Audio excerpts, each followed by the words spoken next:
Welcome to Bloom Today. We have a victorious show for you. We're going to be talking about why real men don't cry. Hi, I'm Paula Wallace, president of Bloom in the Dark, and this is Ginny Paula, the single-handed serenity coach. Welcome to Bloom Today, where we talk about internal and external brokenness and how you can heal, so that you can use the fertilizer of your past to bloom today.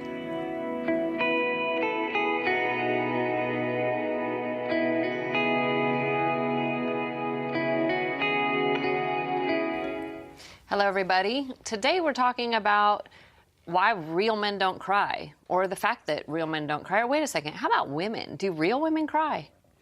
I hope so. Or we might be fakes. I might not, might not be a woman.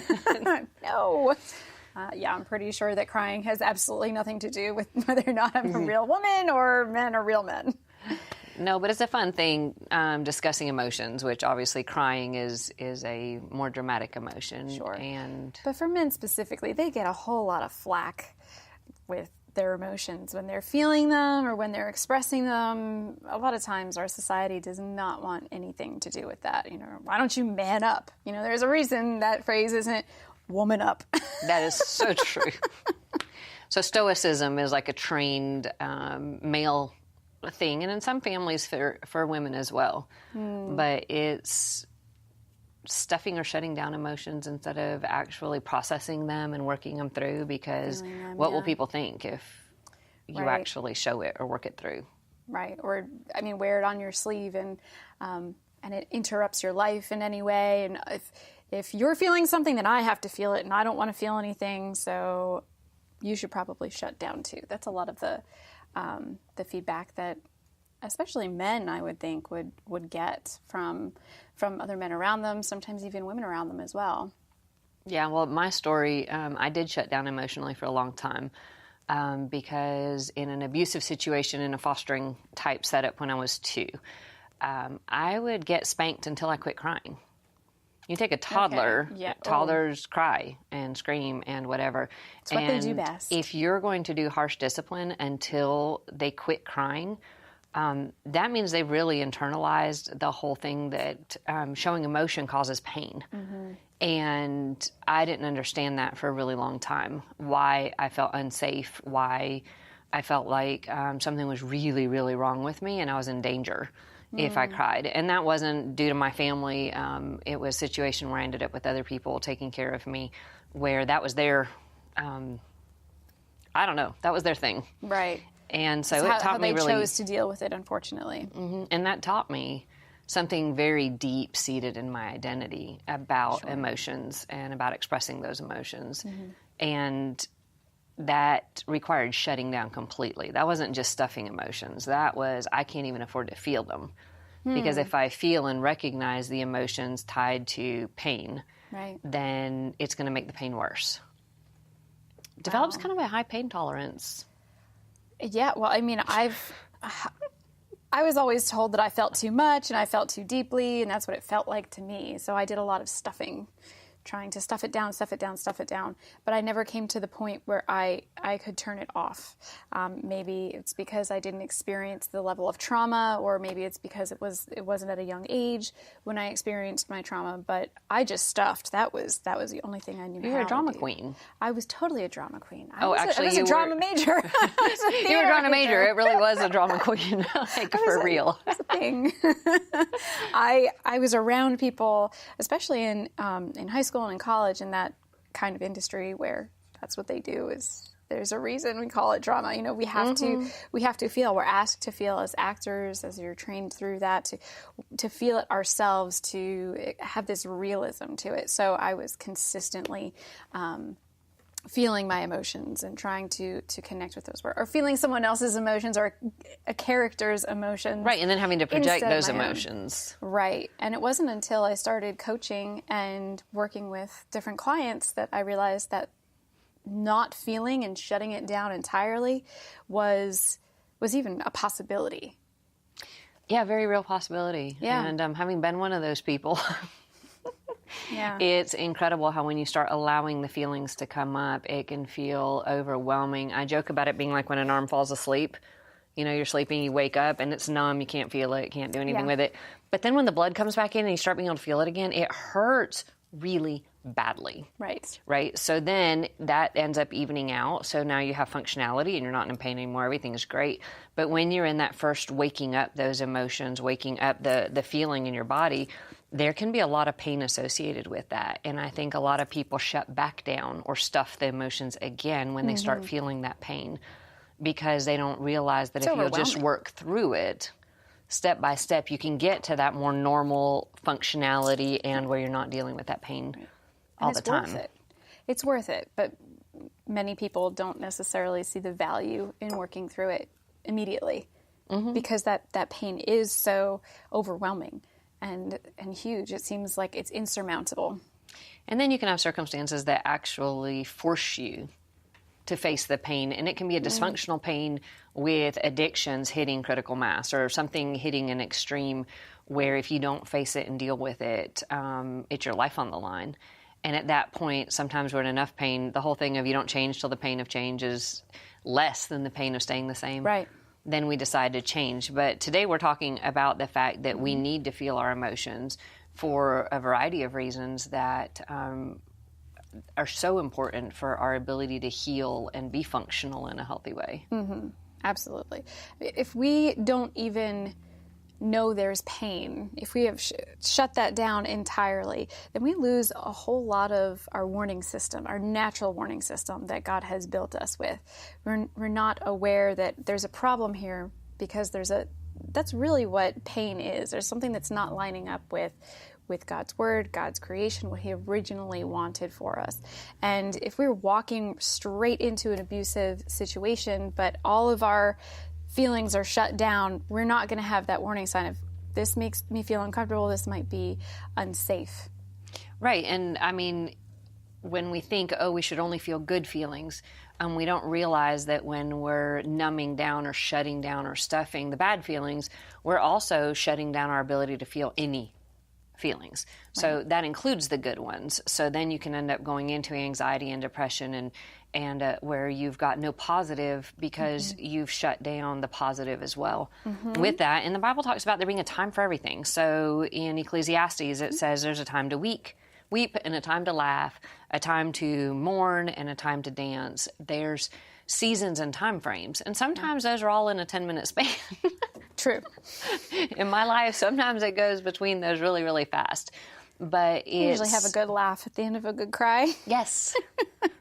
Just to kind of one more way to get that out and to relieve the stress that's coming out. But yeah, there's this balance, this idea of balance, that it's not just one all the time, but we need to have both. Yeah, God designed us that way. Yeah. To actually have the whole range of emotions and feelings and not let any one part of it become exclusive because something's unhealthy and out of balance. Right. It's impossible for us to be happy all the time and completely joyful all the time. No, we can have joy. The joy of the Lord, yes. And have pain at the same time. Yes. And it's where it's not a situational joy, it's a deeper joy of the, as you said, the joy of the Lord, right? And if I know I'm still safe and I know I'm still loved, then I can have joy while still experiencing pain in my circumstances. Yeah, and I remember talking to a counselor at one point about the discrepancy between, but this situation makes me happy, but at the same time I have this trauma. My best friend just died, and I don't know how to correlate this joyful, because I was used to extremes, either shut down, don't feel anything, or else you're dealing with this massive thing. And here I was with a really good thing and a really, really painful thing, very real in my life at the same time. Right. And I was like, oh, I need to designate time to mourn and grieve and process the loss. Sure. But I also need to celebrate the joyful, exciting thing that's going on over here and give myself a chance to actually be healthy in both of these areas and work it through. That's such a weird concept when you've processed life for a long time with total shutdown.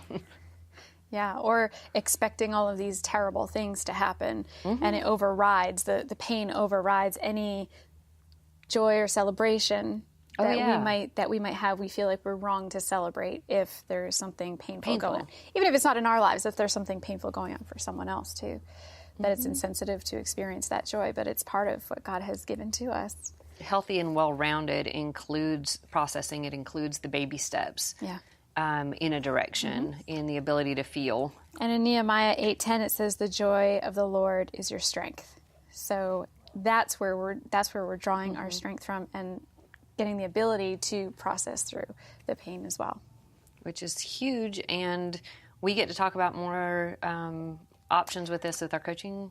Absolutely. We do have a coaching tool that walks through some of the things that we've just spoken about.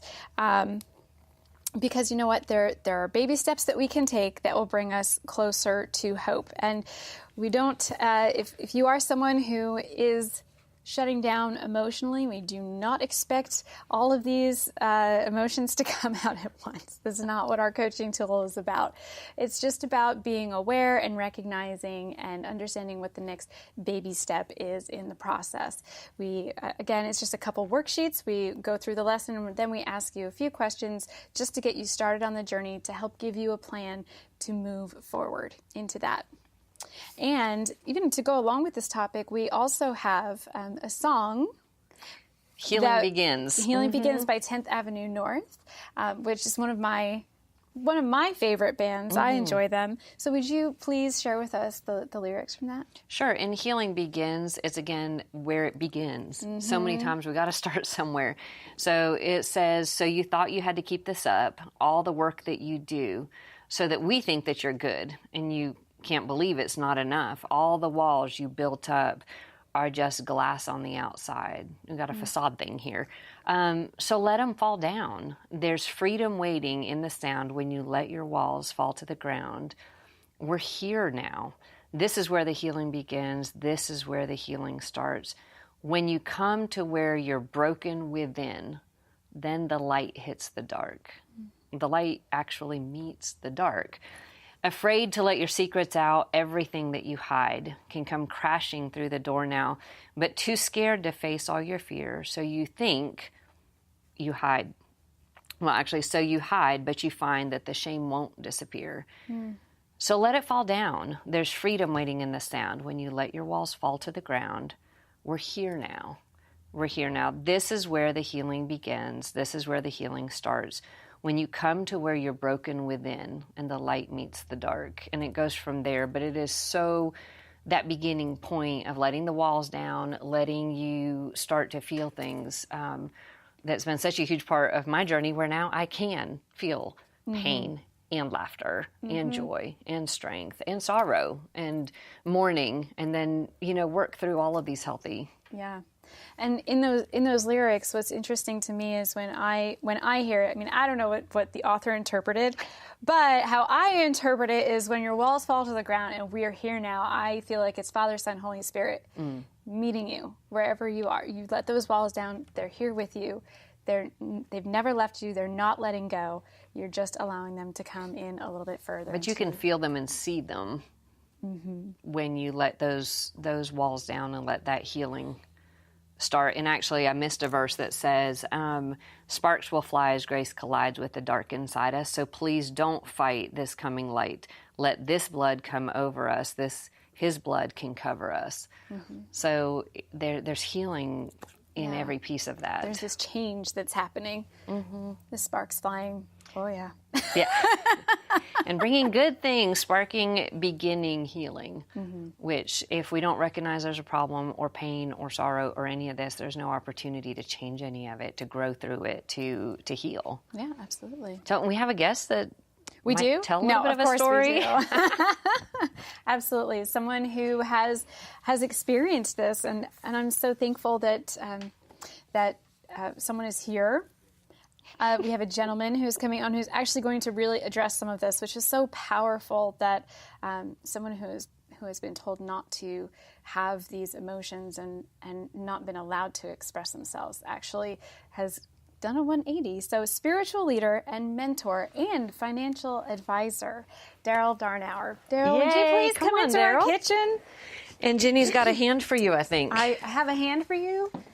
Your hand, sir. I guess I should use it for victory. There you go. We like that. Victory. Love Thank it. you for giving me your hand. Sit down, please. Welcome, welcome. You're an extraordinary man, Darrell.